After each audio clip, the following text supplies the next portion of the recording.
Time now to update how world financial markets are doing. For more on that and all the latest business news, here's Hala Gorani at the CNN Financial News Desk in London with our World Business Today Extra report. Hi, Hala.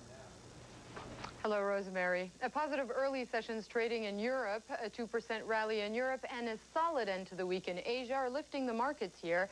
Checking the levels, the FT 100 in London is up 1% to 61.58.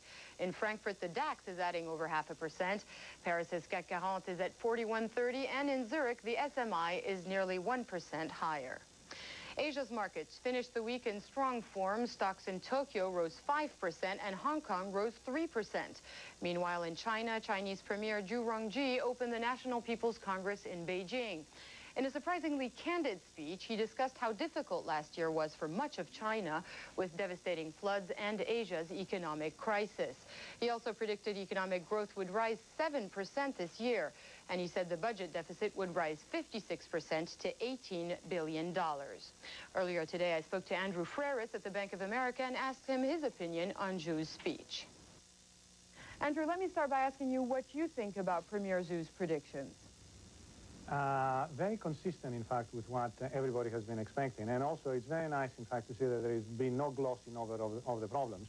Very direct speech, very quantifiable speech, and the policy measures that are included or are hinted at are very much the same ones we have seen so far. And do you think this increase in deficit spending will be enough to spur growth in China by 7%? Well, it might just do the trick, but we now know that the additional expenditure, particularly in infrastructure expenditure, where actually the budget sees a doubling of the expenditure in '99, might have a diminishing productivity effect. So it's not surprising, in fact, that they have to run a little bit faster in order more or less to stay at the same place and perhaps just nudge the economy along. The economy grew satisfactorily, 7.8% last year, on the back of very substantial infrastructure expenditure. There is no reason to disbelieve, in fact, that 7% is completely doable. So do you think there are any dangers in running up such a large deficit? Well, the danger in terms of overall finance is really still quite contained. The forecast deficit for '99 is about 2% of GDP, and that's quite containable.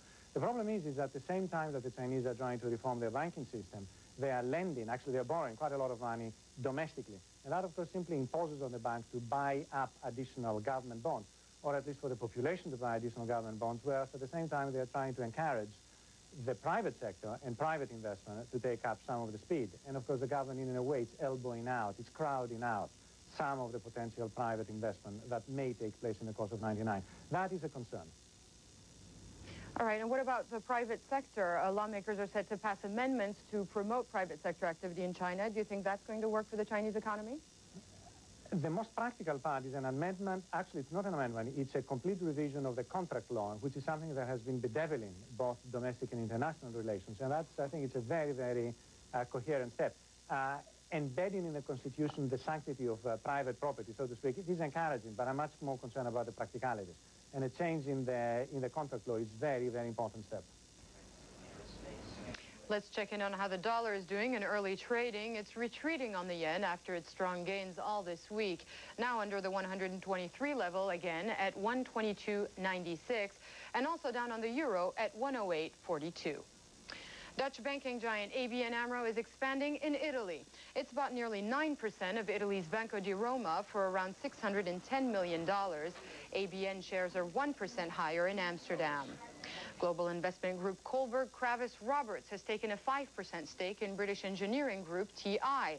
KKR says it will work with TI on future acquisitions in the United States and Europe.